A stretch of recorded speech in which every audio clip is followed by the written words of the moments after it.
Welcome to the Pickswise NFL Show. My name's Rachael Van Oranje. I'm your host, and I'm joined with my lovely co-host, the coach, the greatest man on this show, Jeff Reinebold.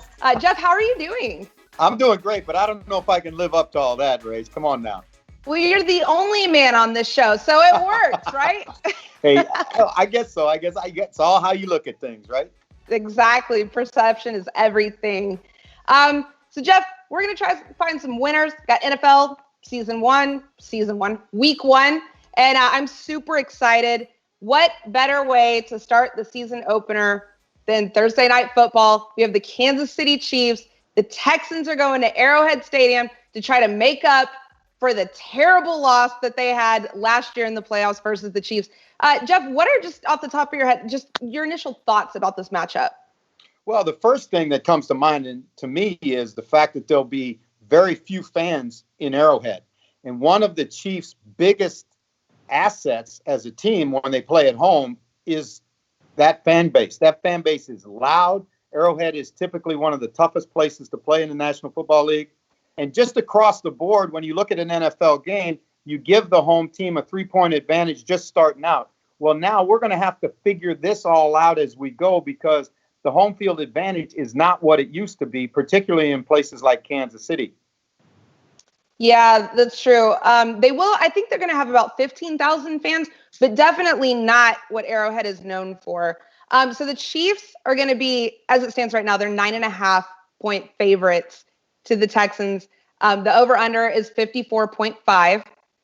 What do you think about that? Is Vegas giving the Chiefs too much here, or the Texans not enough? I think this is an example of how the NFL has changed, Rachel, because used to say that defense was always going to be way ahead of offense early in the season. And you see a 54-point over and under in this game. And then you see the Chiefs being favored by 9.5. A 9.5-point spread in the National Football League is a huge spread. And you got to remember the Texans were a playoff team last year. And I know they took a lot of heat for letting DeAndre Hopkins go, but the Texans are not without players. So I think this is really going to be a fun game to watch, and I think it's going to be a one that you better really think about before you pick. Yeah, that's true. The Chiefs, they drafted CEH, Edwards-Helaire. The Texans, they're looking pretty different, though. The coach trades away DeAndre Hopkins for a bag of peanuts, basically, and they add David Johnson and Brandon Cooks. Now, David Johnson has dealt with injury in the past. Brandon Cooks, he's already got some soft tissue injuries as he deals with injuries and concussions as well. Who do you think that the Texans are going to really feel the loss of DeAndre Hopkins? Or do you think that Brandon Cooks and the speedsters at receiver that they have on that team are enough to make up for it? Well, you made a good point. This is a very fast group of receivers. As a matter of fact, as a game, these might be the two fastest teams in the National Football League on that grass up in Arrowhead. But when you look at the Texans and you talk about that receiving core, to me, Will Fuller is a big key. Cooks has got to hold up physically. Fuller and Randall Cobb are guys that can make plays for them. The problem for the Texans, in my opinion, is that on the other side of the ball, Kansas City's very good at pass defense. Tyrann Mathieu and that bunch back there are very, very good. They can rush the passer. I think if the recipe for the Texans has to be David Johnson has got to contribute over 100 yards of scrimmage yards. They don't have to be all running yards, but they have to be scrimmage yards. He has to be a factor in this game. And Deshaun Watson, to me, is a dynamic player who's just now starting to get the full effect of the improvements that they've made on the offensive line. Laramie Tunsil, Max Sharping, Nick Martin. Those are good football players. Titus Howard, they took in the first round in 19. So I don't think the Texans are going to go in there scared. I think they're going to go in there, and I think they're going to give Kansas City everything they can handle. Yeah, I agree with you. It's definitely not going to be, I don't think, a 20-point or more type of loss for the Texans, although I do think that they're going to lose this game. I do think that the Chiefs easily cover the 9.5. In my opinion, when it comes to Patrick Mahomes, if you cannot rush with 4, he's going to just destroy you. And the Texans have enough problem as it is rushing 5, blitzing. They still don't get to the quarterback. So it's a lot of pressure, I think, on J.J. Watt to get to Patrick Mahomes. And like I said, they have speedsters on their wide receiving core. The Texans now have a lot of speedsters on their wide receiving core. It's going to be a fun game to watch. Definitely, Texans got a chip on their shoulder with this one. Now, the over-under, Jeff, is 54.5. What do you think? Over or under?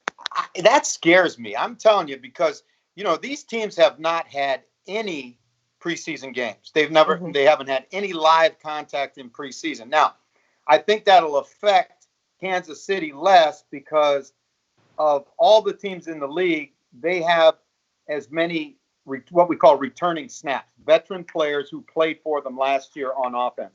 You go through that offense, and yes, they lost Tardif to opt out, but they've got a good offensive line. They've got the best quarterback in football.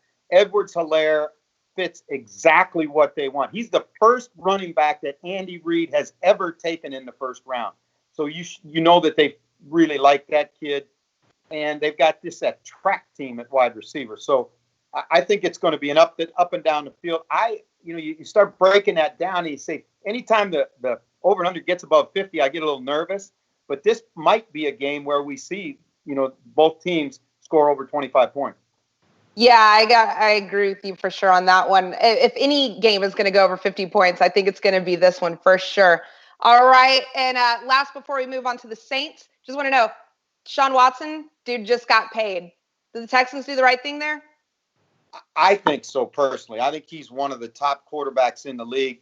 You go back, Rachel, and remember the playoff game against Buffalo. They're down 16, and he basically takes the entire Texans team, puts them on his back, and they run a blitz. Buffalo runs a blitz. They got a free runner right in his face, and they can't get him on the ground, and he scrambles out of the pocket and makes a huge play.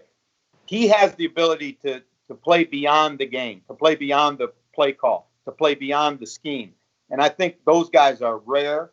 And, his leadership and all the things he brings to the Texans, I would have gladly paid that money if I'm Bob McNair. Yeah, you got to. He's a once-in-a-lifetime generational talent, a quarterback taking snaps that the Texans have never had, right? They've always had the good team, the good roster, the running back, the good offensive line, but they never had the quarterback, other than Matt Schaub, but you know how that went. So, yeah, I think they did the right thing. All right, on to the Saints. And, Jeff, we have another explosive matchup on the lineup for this week, week 1. We have the Saints versus the Bucs. And the Saints opened up as 4.5-point favorites. Now the Saints are hovering around a 3.5 favorite. And 49.5 is the total for the over-under. Now the Bucs, they went from famous Jameis, one of the most unpredictable quarterbacks in the league, to the GOAT.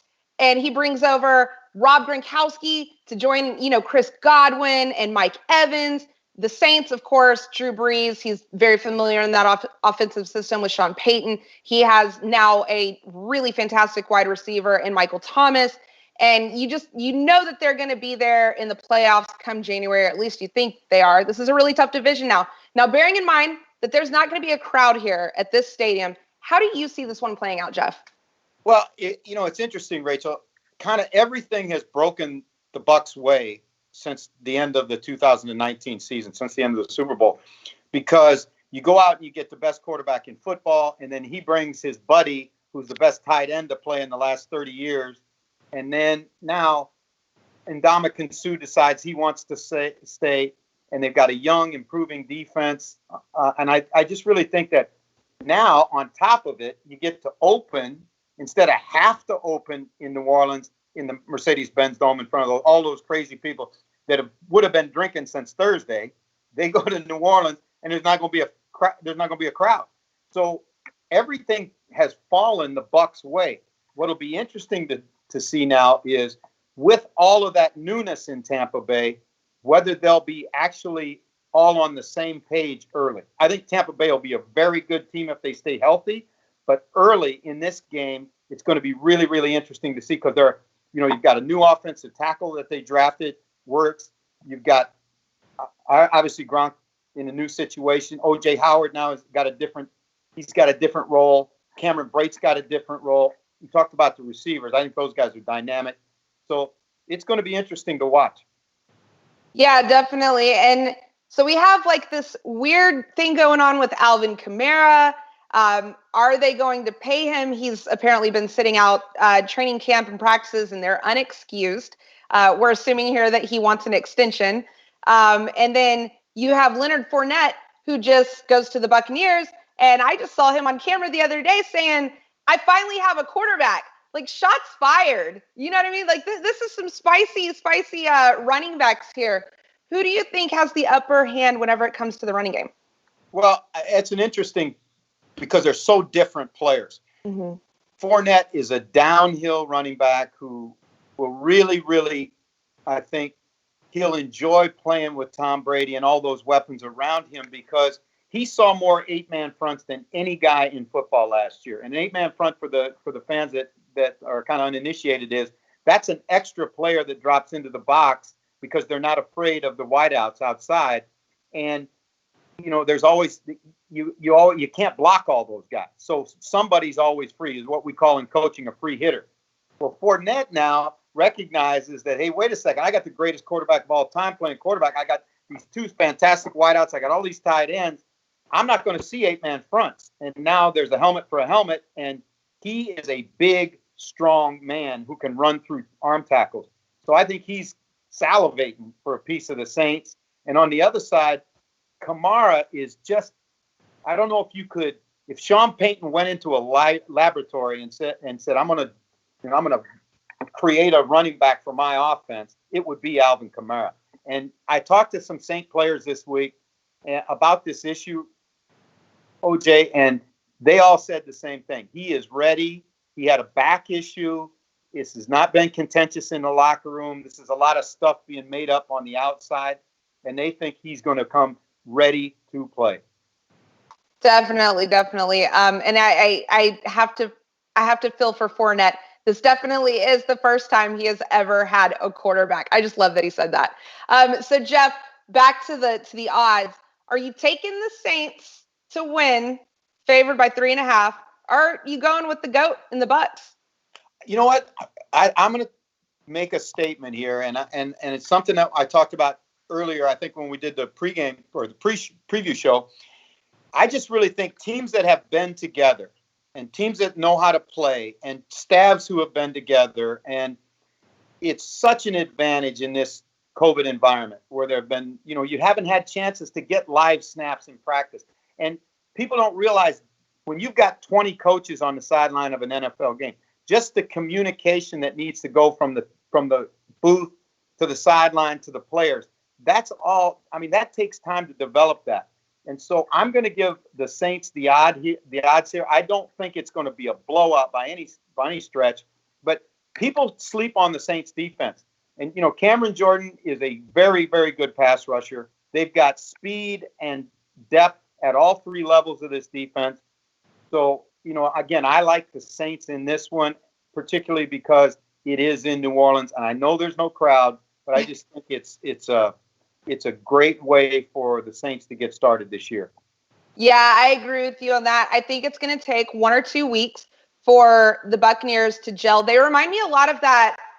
Maybe I have the year wrong. I'm not sure. You have to tell me. The 2018 Rams, the Rams team that went to the Super Bowl with Jared Goff, Sean McVay gets there, and they add a whole bunch of free agents and big pieces, and they had a lot of success. But I do think that it takes some time to gel, especially with Tom Brady spending so much time in the same system with the same head coach.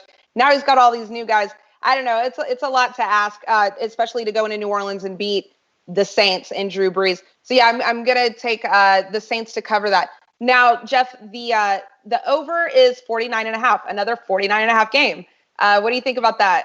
I just, you know what, those overs, when you start talking about both teams having to score 25 points to get the over, I think that's a really tall ask in the first week of the season. I just think that, when you look at football, pro football, you say that the biggest gain a team will have in terms of its ability to execute and play quality football is between week 1 and week 2. everybody realizes when you come out of a normal preseason and normal OTAs and coaching sessions and all the offseason stuff, you're still going to be a little ragged at the start of the year. Well, now those guys haven't had any of that. Now, how ragged are we going to see? We're going to see some ugly football, and we're going to see. But hey, that's what we got. And so I would say I would not take the over. I just think that that's a lot of points scored. Jeff's not taking the over. I love a Bruce Arians defense. The Saints just said they have a good defense, but I don't know why these two quarterbacks, there's been a lot of chippiness between the two of them in the past, a lot of comparisons, who's better. We all know it's Tom Brady, but still it's a talking point. I think that these two quarterbacks come out swinging. I'm going with the over. Jeff's taking the under, and we're both taking the Saints to cover 3.5. All right. So next on our slate, we're going to move on to Sunday Night Football. We have the Dallas Cowboys. They're going to LA to take on the Rams at their brand new fancy stadium. The Cowboys come in at a 2.5-point favorites, over under total 50.5. 50.5 with these guys, as opposed to the Chiefs and the Texans. It's crazy. These are high. Both teams desperate to make the playoffs this year. They both missed out on last year. The Cowboys, they have not come to an agreement with Dak Prescott. Mike McCarthy's there calling the plays. The Rams, on the other hand, they don't have Todd Gurley. He's a Falcon. Yes. And they have Cam Akers now to carry the ball. They have a terrifying defense. They have Aaron Donald there and the boys. Jeff, how do you see this one going? Well, I think it's really one of those games that is really a primetime game because you're talking about some – the Cowboys, quote, America's team and all of that, they are the bright, shiny toy every year. And Sean McVay is kind of a rock star as a coach. I think this one's going to be a lot of fun. I think that when you look at the Rams are a team that needs to bounce back. Offensively, they did not play well last year. It wasn't a total train wreck, but Goff threw too many interceptions. And they couldn't run the ball last year. They had lost Roger Saffold. They had a number of Sullivan retired, so they had huge holes on the offensive line, couldn't run the ball, and their offense is built upon the ability to run the football and throw play action. That's when Jared Goff is effective, and they couldn't run the ball. Now, the Cowboys are going to counter with a defense that is brand new, and Mike Nolan, who's the new defensive coordinator, is a 3-4 guy, so it'll be interesting to see how he's going to use that. They took a big hit in preseason when Gerald McCoy went down for the season. And now they're going to plug in Noel Gallimore, who's a rookie, a raw rookie in that. So you can bet that the Rams are going to run at this defense because the linebackers are run-around linebackers. They're guys that are good sideline to sideline, but I think they'll go downhill at them. The question to me is, can the Cowboys get enough stops on defense? Because I think the Cowboys are going to score. And we mentioned that the Rams have a lot of personnel. They got great back end. They got Aaron Donald, but they're not great at linebacker. And again, Sean McVay has 3 brand new coordinators, right? His offensive coordinator, his defensive coordinator, and his special teams coordinator, all brand new. So that's going to take them some time. I think this is a very, very, very close game. And, when you look at the Cowboys with Dak and with, Ezekiel Elliott and really a nice receiving core, they bring in CD Lamb in the draft. I think the Cowboys are going to score enough points to win this one. Yeah, I think on paper, Jeff, you're completely right. The Cowboys are just such a stacked roster, and I couldn't even believe that they didn't do better than they did last year. That blew my mind. But Dak Prescott is kind of, I guess, the question here, and I want to see how Mike McCarthy helps him progress, helps him grow. I think that if any coach can do it, is good for his growth as a quarterback. I think McCarthy's the one to do it. On the other hand, Jared Goff, there's a lot of questions with him too. Who is he? It's Dr. Jekyll, Mr. Hyde. So Cowboys 2.5-point favorite. It sounds like you're more on the Cowboys are going to win by a lot more than that. Am I right in saying that? Again, 2.5. Now we're talking about a field goal to right. beat the spread. So I think that's about what it's going to be. I think it's going to be a 3 to 5 point game. I give it to the Cowboys based upon the strength of the overall roster. And now, the Cowboys, I have learned this, from my history in pro football. The Cowboys are going to break your heart. I'm just telling you, because they are the prettiest girl in the room until you walk over and ask her to dance, and she smiles at you and doesn't have any teeth. That's kind of the way. That's kind of the way. Yes. That's kind of the way the Cowboys are to me, because they look great from the highway, but when you get to the exit, it ain't much. And they've got to prove that they can win big games. And this is a great opportunity for them to start the Mike McCarthy era in a big win on the road in Los Angeles. Production team, I need y'all to clip that, or whatever magic is y'all do.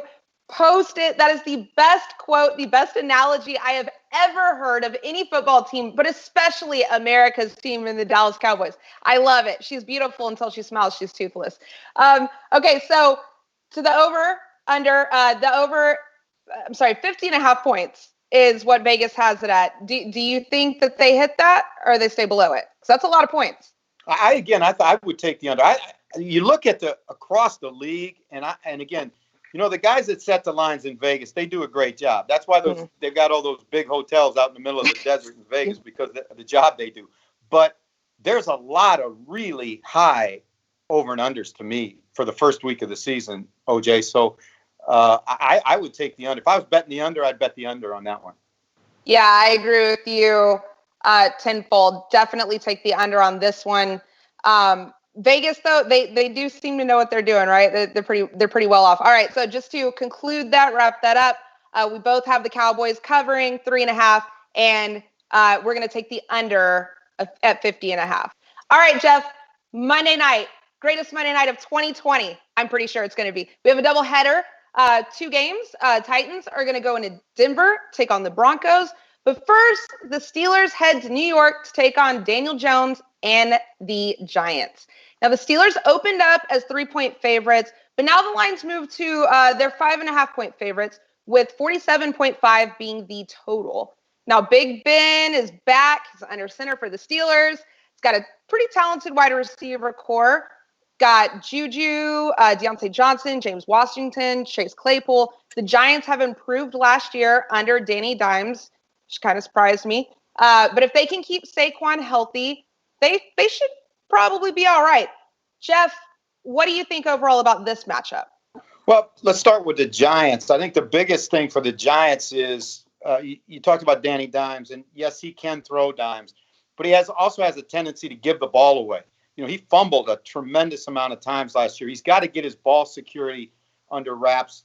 You can't turn the ball over in the National Football League and expect you're going to win, especially against superior rosters. And I think Pittsburgh has a superior roster all in all to the Giants. Obviously, I'm a huge Saquon Barkley fan, but up front is where it matters. And you look at this matchup, and you look at the Steelers' offensive and defensive lines and the offensive and defensive lines of the Giants, and a huge edge goes to the Steelers. I think I've never been a big Mike Tomlin fan, but I thought last year he did a great job of keeping that team together. When he's got Delvin Duck Hodges and the Quack Attack playing quarterback, and I mean to tell you, that was a horror show from the first snap. And they still were in games and still were fighting for a playoff spot at the end. Their defense has improved, dramatically with Minkah Fitzpatrick in the back end. T.J. Watt is a beast off the edge, and you got Cameron Hayward inside. So again, I think that the Steelers are back. I think this is an opportunity for them to go down to New York and prove that Big Ben's healthy. He's in better shape than he's been in few years. And I think the Steelers will take full advantage of this. Definitely. How sold are you on Danny Dimes? Well, let's be honest. I think the kid has a lot of talent. And again, you got to understand, you think about this guy now, OJ, you play quarterback at Duke in the ACC, which means you're not as talented as 3/4 of the teams you're playing. Mm-hmm. And you go down to Clemson and North Carolina State and North Carolina and Miami and all the places, Louisville, all the places they got to play. You're going to get beat up. So number one, he's tough. He went to Duke, so he's extremely intelligent. He's got a big arm and he's got some athleticism. But there are parts of his game that have to develop. and the kind of football that Joe Judge is going to want to play, which is play defense, be great in the kicking game, don't turn it over, run the ball, that kind of football. The number one thing for Danny is he's got to show that he can protect the ball. Right. Yeah, definitely. And if his coach highly values not turning the ball over, there's going to be some problems there probably. Jeff, so are you taking the Steelers to win by 5? Yeah, and I'm going to tell you what, I think that'll be – I wouldn't touch that one for a while. I'd wait right till the last second and see how that line moves. And if that line – if the New York money bets that line down a little bit, then I'd jump on it. If the Pittsburgh money bets it up a little bit, you start getting to 6-7 points, then again, those start to be the ones you go, I'm not sure. So I would sit on that for a little bit. And wait I actually think the Steelers cover right now as it is. I'm sorry? You do? You like them, huh? Oh, yeah, I do. I do like them. I think Big Ben is going to come out swinging. I think I do think that he's going to probably outperform more than most people think he is. I know what James Conner can do. I also know what he can't do. But I know that he's really good. And I think that Big Ben and Juju Smith-Schuster are just different when they're together. I mean, obviously, because Big Ben is a Super Bowl winning quarterback. But, I mean, just the connection between the two of them, I think, is a really big difference maker. And then, like you said, defensively, they've got it. The Steelers are right there. And those guys go to war for Coach Tomlin. Everybody loves Coach Tomlin. So I just think for such a young quarterback that the Giants have and a new head coach, I just think it's a tall task for them. I don't see it happening. I'm going to take the Steelers to cover. Now, the over-under, another really high one, 47.5. I think I know what you're going to say here, but what do you think about that? I don't like it. I don't like it because I don't know how the Giants are going to score 3 touchdowns. And I think in order for them to cover that over and under, the Giants are going to have to do their part and score some. And I just don't know how they're going to do that. Yeah, I'm with you on that. So you're taking the under, I'm taking the under. I think we're in agreement right there. And the other game on the slate, as we discussed earlier, is Titans and Broncos. Now, I've had some recent rumblings and shakeups with this one because Von Miller is injured. And from what I've read from Adam Schefter and everything, he's going to have a season-ending injury, which is terrible, terrible loss for Denver. And, thoughts and prayers out for him and his health. The Titans won the AFC Championship last year. They secured Ryan Tannehill. They locked down Derrick Henry, and now they've added Jadeveon Clowney. The Broncos have Drew Lock, right? PFF graded him as the worst starting quarterback in the league, and I just don't see that. I think that's crazy. But we have a lot to see on him. Melvin Gordon's in the backfield. They got Jerry Jeudy. Jeff, how do you see this matchup going now? Well, obviously losing Miller is a huge, huge loss. And you saw how the line moved when he got put on the injured list. He made Chubb a better rusher from the other side because everything you have to do in your protection is to ensure that Von Miller doesn't take over the game. I think that, when you go from a 1.5 favorite to a 1.5 underdog based on one player, you realize the impact of that player, particularly when he's a defensive player. Mm-hmm. So I think that this is a good Tennessee team. I think Mike Vrabel does an outstanding job of coaching. You look at that team, and you mentioned they have the ability to run the ball with Henry. They're better throwing the ball than people give them credit for. And the piece that was so missing last year in Tennessee was a pass rusher, a dominant pass rusher. Now, Clowney didn't have the statistical year in Seattle to say he's a dominant pass rusher. But when you talk to offensive players around the league and you talk about, okay, who can take over a game in the NFL, Jadeveon Clowney's name always comes up in the conversation. So you add an impact player like that, I really begin to like this Tennessee team. Yeah, I like the Tennessee team too. I was kind of surprised to see that the Broncos opened up as 1.5-point favorites.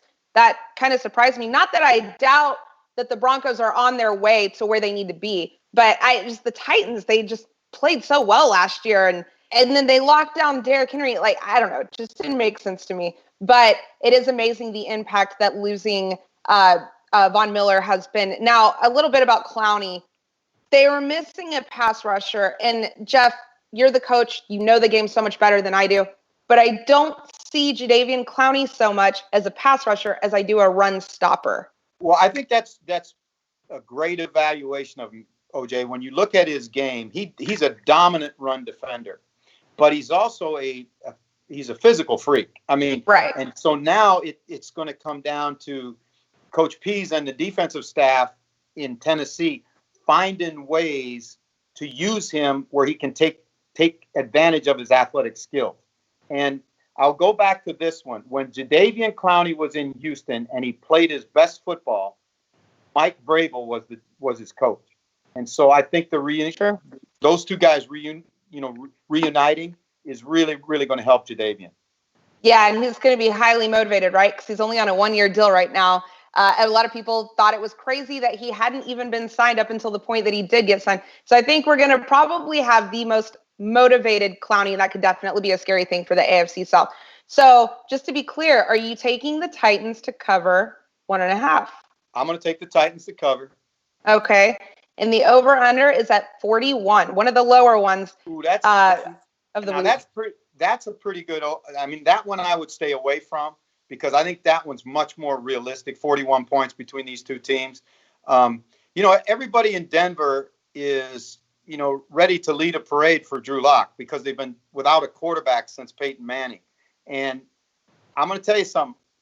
In pro football, they want to lead you. They want to have a parade in your honor one week and throw a couple interceptions, and it looks like they're running you out of town with the parade the next week. So that kid's only got 6 games of NFL experience under his belt.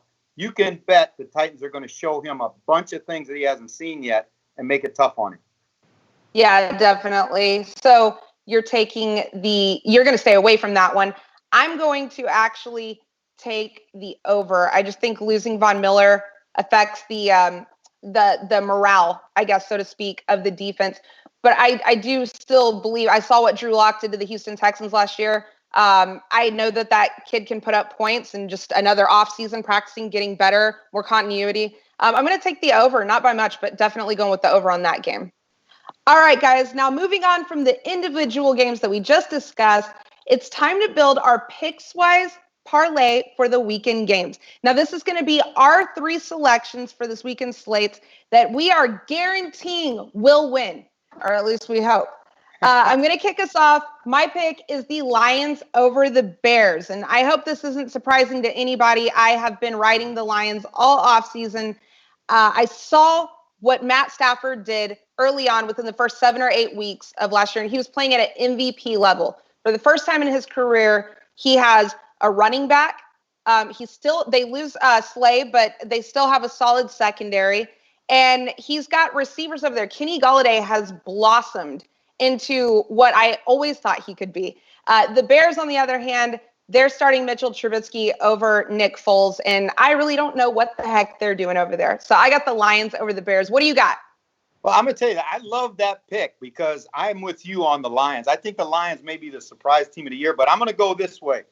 I'm going to say the Jets are going to go to Buffalo and get beat. Buffalo is right to win that division. They've got a great roster top to bottom. It's going to be a cold, windy day in Buffalo. And again, a perfect day for the Bills to get off on the right foot against a Jets team that is still trying to rebuild. All right. And what else do you have? You get one more pick. Well, I'm going to tell you something. This is a much anticipated game for me, not because I think it's going to be a great game, but I'm really anxious to see the Colts. I think the Colts have done a great job the last 3 years of rebuilding their roster. They're physical now. They've got maybe one of the better offensive lines, which they've never had. They can run the ball. They play defense. I think the Colts are a very, very good team, and they're going down to Jacksonville. And Jacksonville cannot seem to get out of their way. I mean, more changes again. They get rid of Fournette. They get rid of Ngakoue. They get rid of Calais Campbell. I just don't know what's going on down there. They're in full rebuild mode again. So I'm going to take the Colts to go down to the Jags and turn them into a punching bag. Yeah, I'll tell you exactly what the Jaguars are doing, Jeff. They're tanking for Trevor, pending Gardner Minshew can't make magic happen with literally nothing.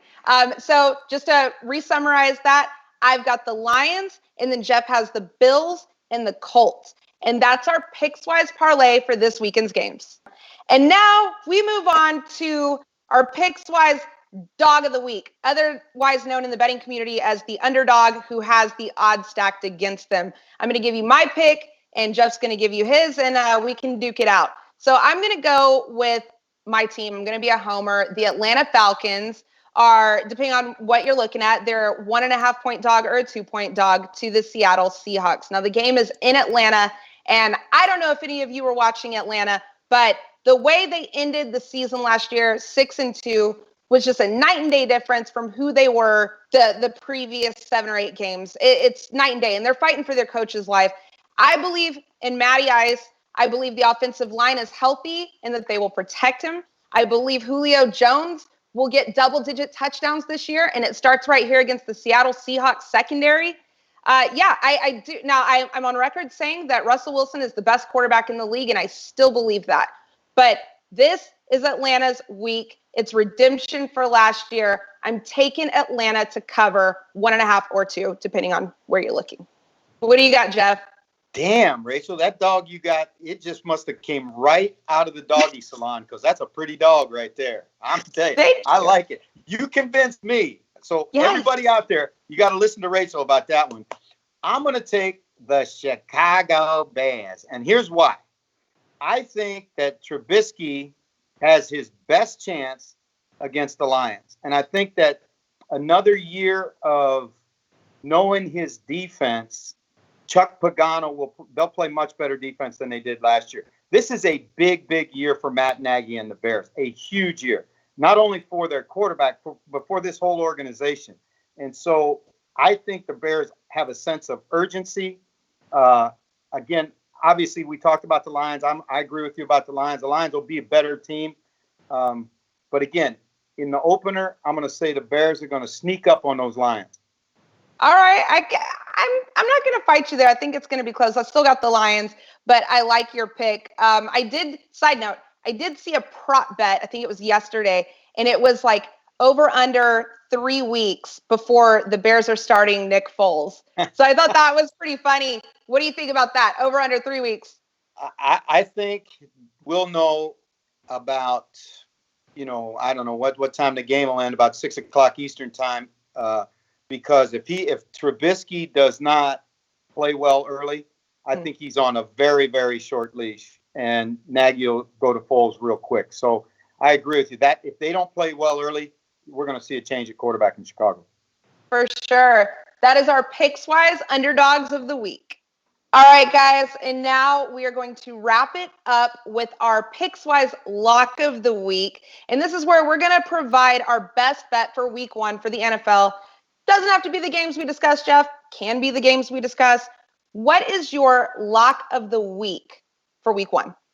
I'm going to say the Bills at home against the Jets. When you look at the Bills roster, OJ, they are talented in every position. They've done nothing but improve their roster in the offseason. Josh Allen, their quarterback now, is starting his 3rd year, and it's usually the 3rd year before they really catch on in the NFL. Stephon Diggs is there. A.J. Epinesa, who they drafted, will give them some pass rush help. They just signed Tre'Davious White. I think the Bills are doing everything right now. All they have to do is go out and play as good as they are. So I'm going to take the Bills over the Jets. I like that one. I'm going to go with the Colts over the Jaguars, and not just as a outright, flat-out winner. I'm going to take the Colts to cover. They're supposed to win by 8 or more. So I have them winning by 8 or more easily. I feel terrible for the Jaguars. I don't know what they're doing over there. I don't even think they want to win. Minshew's going to want to win, but I don't know if the general manager there wants to win. I think they're tanking. So I'm definitely going with one of the best built rosters in the league and one of the oldest veteran quarterbacks who I still know has some game left in him, in a Phillip Rivers. Taking the Colts to win outright, and I'm taking them to cover 8. Like it. I like it. All right, guys. Well, thank you so much for tuning in tonight. It's been fantastic with you. I love our picks. I love the fire. I love the passion. We're going to be back next week, Week 2, and I'm really looking forward to it, Jeff. See you then, right? Hey, you got it, girl. I'll be with you straight through the Super Bowl every week. Sounds great. And everybody, be sure to like, follow, subscribe, and always look at Pickswise to get help with any sports betting bet you want to make. Best of luck with your bets, everybody. And remember, gamble responsibly.